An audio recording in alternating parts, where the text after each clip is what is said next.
des gens qui ne sont jamais venus à l'ouest, traverser Bafia, aller saluer un chef qui n'a jamais vu en 7 ans, qui a mangé avec le président en 40 ans. Ça tire à balles réelles dans le RDPC au cours de ce meeting tenu à Bafoussam, dans la région de l'Ouest.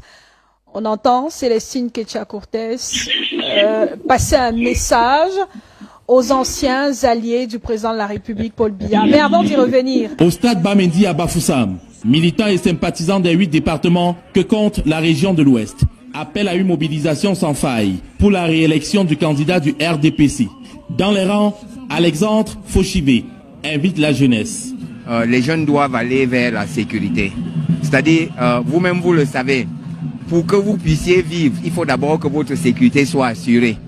Après votre sécurité, il y a votre santé. Après, vous pouvez travailler et produire et donner pour les autres. Dites, j'appelle les jeunes, je leur lance un appel pour qu'ils choisissent leur sécurité. Leur sécurité, c'est leur avenir. Et leur avenir, c'est Paul Biya. Au cours du lancement de cette campagne présidentielle, en vue du scrutin d'octobre, Célestine Kétia-Cortés, au nom des présidents de section de la région de l'Ouest, n'a pas manqué d'évoquer les présences des anciens alliés du parti au pouvoir, aujourd'hui candidat pour le fauteuil présidentiel, récemment reçu à la chefferie supérieure Bamindjou. Vu des gens qui ne sont jamais venus à l'ouest traverser Bafia, aller saluer un chef qui n'a jamais vu en 7 ans, qui a mangé avec le président en 40 ans, qui n'est jamais... Pour une première journée comme celle-ci, une journée tant attendue par les candidats, que la ville soit autant triste. Claude, j'attends de voir, d'écouter ce que votre reporter vous dirait de la ville de Douala. Parce que comme journaliste, j'ai essayé de faire aussi le tour, afin que je voie si l'ambiance électorale a bel et bien été lancée dans la ville de Douala. Mais dans la ville de Douala, on a vu quelques affiches du président sortant, candidat du RDPC, contrairement à Garoua où, selon notre reporter, il n'y a rien. Claude, vous imaginez que vous avez vous-même dit qu'il s'agit... Mais c'est une élection de 12 partants, non? Ben, on n'a pas l'impression. Pour la journée d'aujourd'hui, au moins oui, pour l'entame. la première journée. Pour la première journée, j'ai constaté que rien il n'y a pas quelque chose d'important à mettre sous la dent, en dehors du meeting du RDPC qui s'est tenu à la maison du parti. À la maison du parti. Et puis, comment vous appelez l'autre, qui s'est tenu à Bouga, qui tenait son meeting au niveau de la cité sikh, mais sans que je voie l'euphorie de 2018, comme à son temps. À l'époque, à cette période, en 2018, tu prends la toute dernière élection, on avait ressenti à travers les affichages un certain engouement, une certaine adhésion. Mais je peux vous dire que si ce n'est qu'un constat, une observation du premier jour, je n'en ai pas vu grand-chose, hein, parce que même avec le mauvais état des routes, Garoua est propre, mais votre reporter ne m'a pas dit comment il dit encore que les tableaux publicitaires sont encore vides. Donc c'est dit que peut-être que on n'a pas pris en compte l'entame de la première journée. C'est les mêmes acteurs du Nord, donc le président Chiroma et Bello Bouba, qui font une bataille de circonscriptions politiques qui sont les leurs. Pour le moment, je n'ai pas vu Douala bouger les lignes. Peut-être qu'à partir de demain, quelque chose va pouvoir se faire. Mais dans l'entame là, je ne vois pas Garoua. C'est normal. Si le Yodi dont vous dites, il arrive de Maroua, il va à Garoua. Bon, maintenant il faut que chacun fasse étalage de ses connaissances politique, du langage politique approprié à chaque circonstance, à chaque lieu.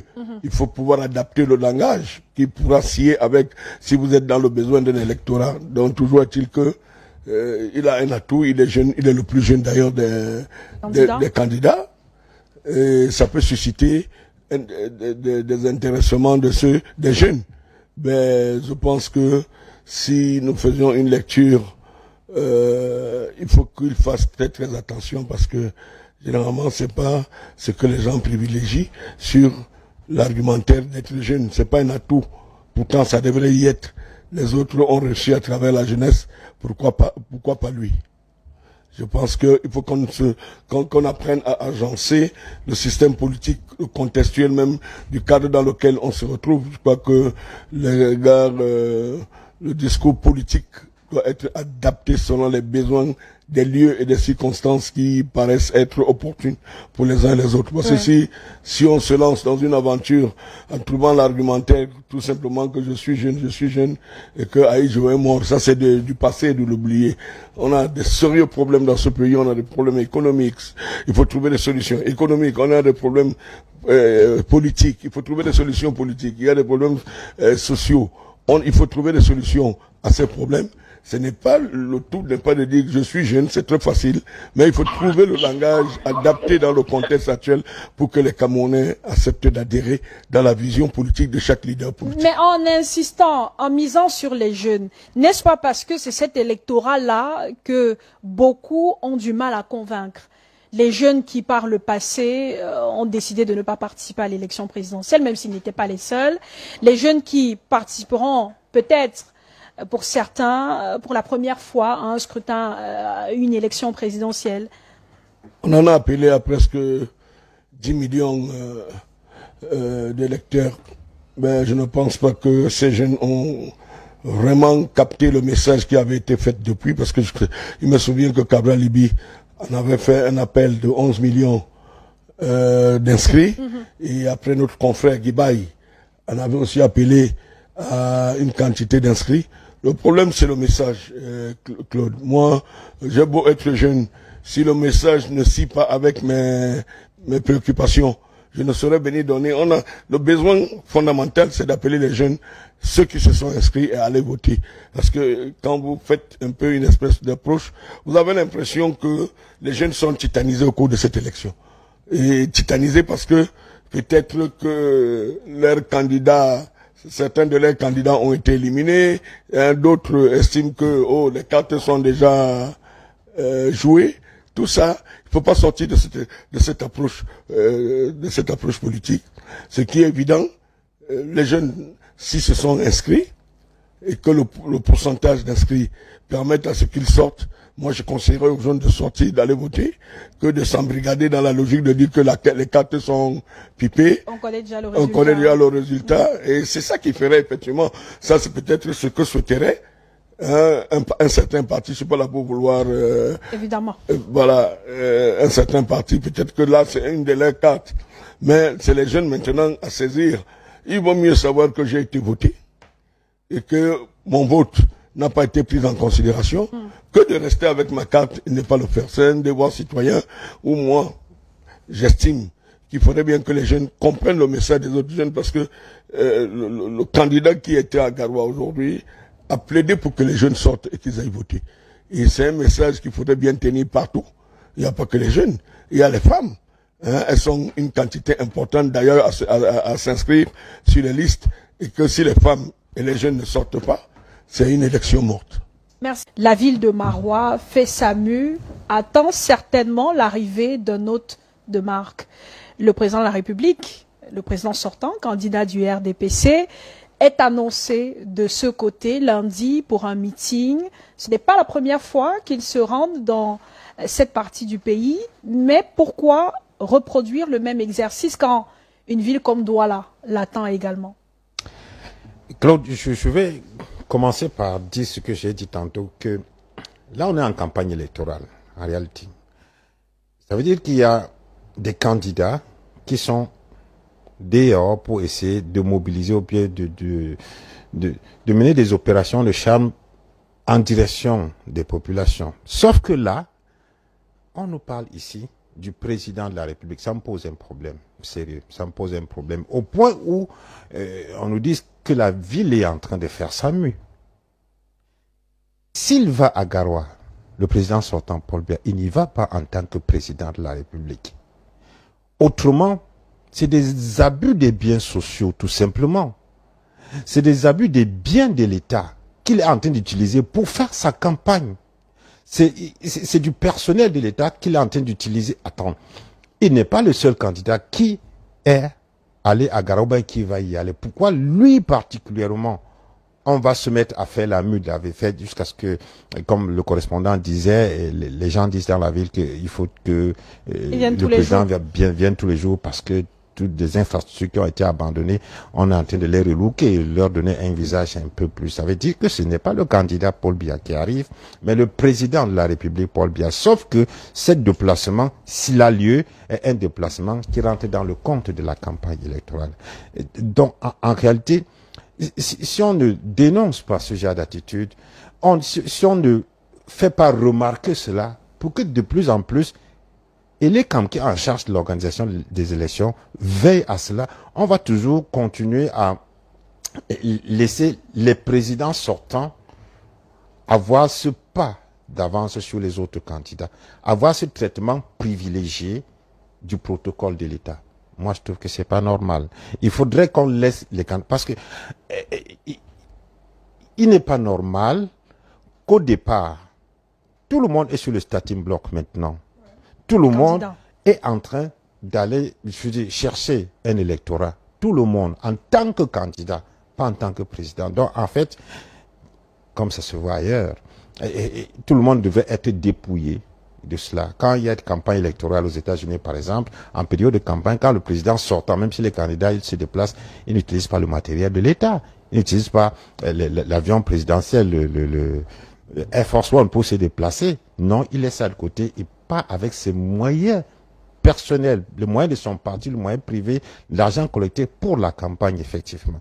Donc, ça pose un problème en réalité. Ça pose un problème. Ou on est en campagne, ou bien on est en train d'ouvrir. Ce que j'ai d'abord fait remarquer pour ce qui est du Premier ministre, Diongo Teke à Tiko, il est là avec le protocole d'État, alors que c'est plutôt un représentant de candidat qu'on aurait souhaité avoir sur le terrain, arborant les tenues et les couleurs du parti pour faire la campagne. Mais là, il est là en tant que Premier ministre. Ça pose un problème. Il faut qu'on le fasse savoir que ça, c'est déjà un élément de fraude pour cette élection qui est en train d'arriver. Et c'est pour ça qu'effectivement, par le passé, la société civile et autres ont toujours indiqué que on devrait faire attention à ce que lors des campagnes électorales, ce ne soit pas le matériel de l'État qu'on utilise, ce ne soit pas le personnel de l'État qu'on utilise. Parce que si vous voyez très bien les images, vous allez voir que au cours de ces sorties du président sortant, tout l'État est mobilisé, alors que c'est le candidat. Pourquoi s'il est question de ce que l'État sécurise les sorties des candidats, tout le monde devrait avoir le même traitement. C'est-à-dire que si on doit mettre des policiers le long des rues pendant que le candidat Paul Biya est en train d'arriver, on devait voir la même chose pour pendant que le jeune Hiram Samuel Yodi. Hiram, il devrait bénéficier des mêmes traitements puisqu'il est aussi candidat. C'est noté. Michel Michaud-Moussala, il y a un point que notre correspondant dans l'extrême nord a relevé, celui des affiches publicitaires. Il a dit, dans la ville, on ne voit que les affiches du candidat du RDPC.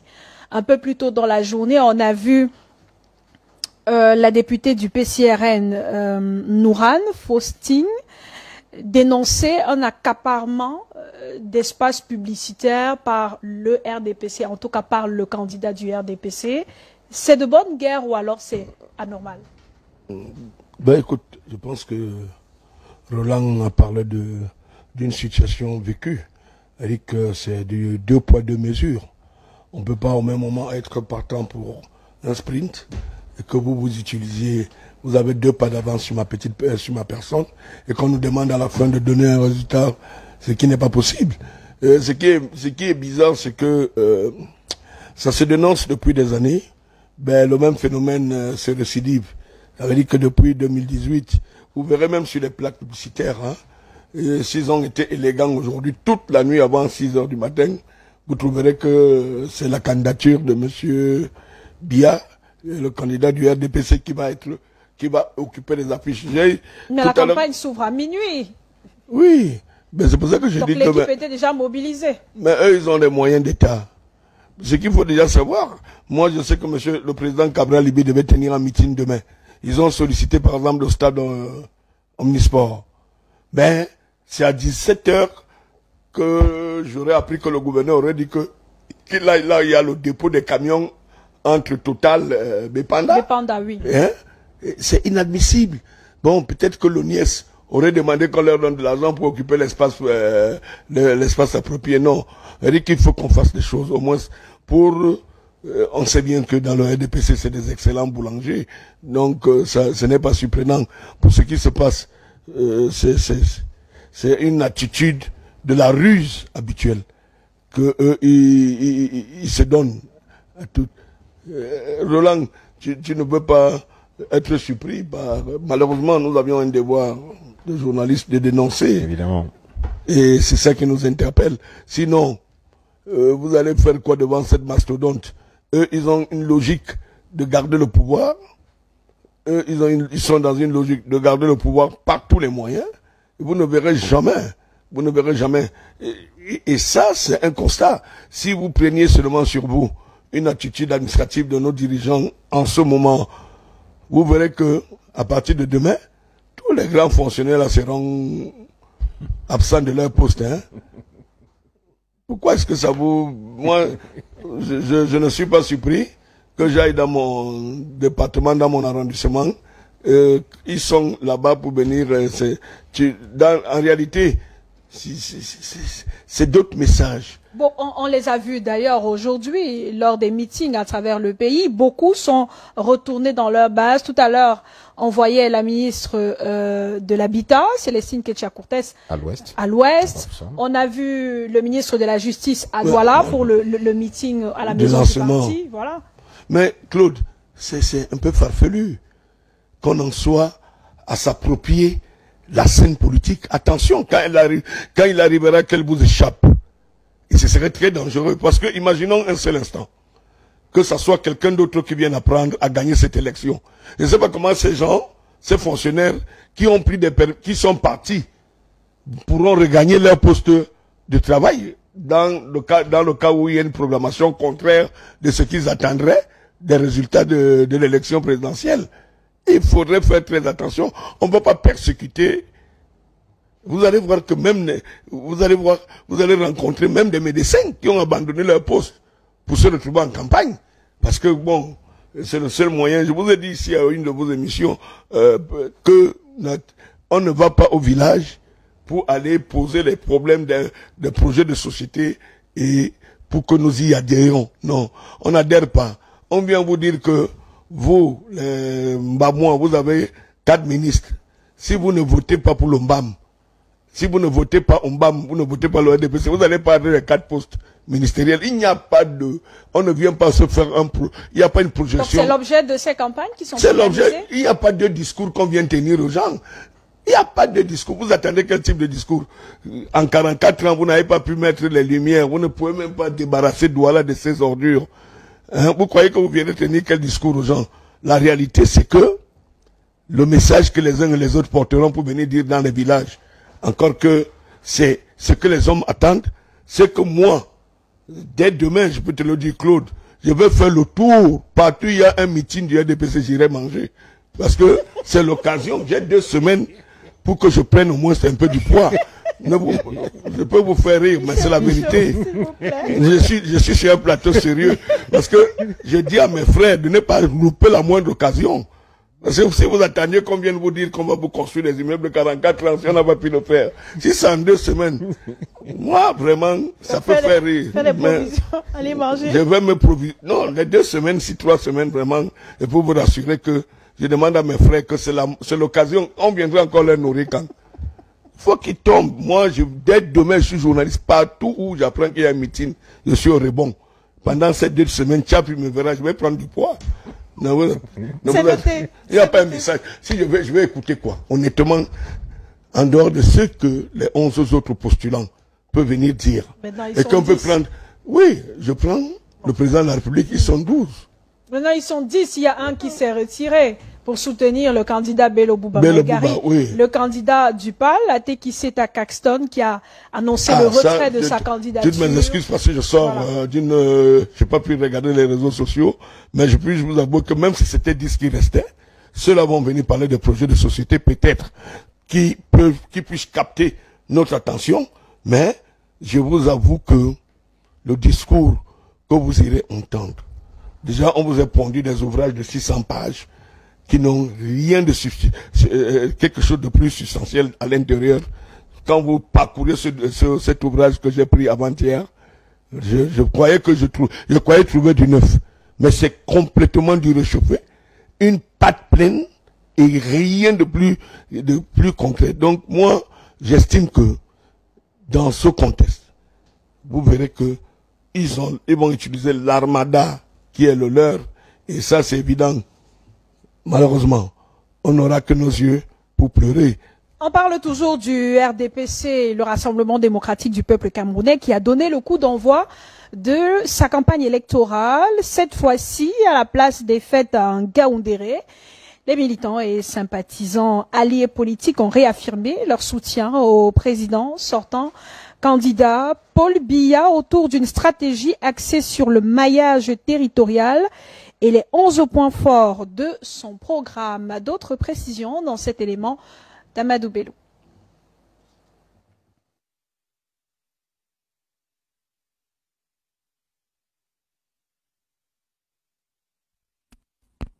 Et sympathisants réaffirment leur engagement à œuvrer pour la réélection du président candidat Paul Biya. Les jeunes et les femmes, nous sommes mobilisés plus que jamais. Les résultats palpants sont là. L'amélioration des conditions de vie, c'est clair. Pour ne citer que l'arrondissement de Galim, nous avions 2 établissements scolaires. Aujourd'hui, nous avons plus de 42 établissements, plusieurs centres de santé. Pendant cette campagne, les responsables du parti dans le château d'eau vont rencontrer les électeurs sur la base des 11 points forts du candidat. Paul Biya, c'est la préservation de la paix, de l'unité, de la sécurité et de la stabilité de notre pays. Consolidation des libertés et de la démocratie. Accélération de la marche vers l'émergence et l'assainissement des finances publiques. Ça, c'est l'amélioration des offres de services sociaux et des services de base. Et pour cela, le parti de la flamme ardente mise sur le maillage territorial à travers la campagne de proximité. C'est pour ça que les commissions ont été créées jusqu'au village, jusque dans les quartiers. Donc on n'aura pas besoin de grandes caravanes pour dire RDPCOY, mais on va aller expliquer aux gens, les persuader. C'est une campagne de persuasion. Dans la Damawa, le RDPC peut compter sur le parti All Cameroonian Congress et le commandement traditionnel dans cette opération de séduction des électeurs. Et voilà un aperçu du lancement de la campagne électorale en Ngaoundéré. Roland Tapi, de ce côté, on mise sur le maillage territorial. En gros, les membres du RDPC vont faire le porte-à-porte, aller à la rencontre des électeurs. Une stratégie que l'opposition a également adoptée. Si tout le monde opte pour cette stratégie-là, comment ça pourrait se passer sur le terrain?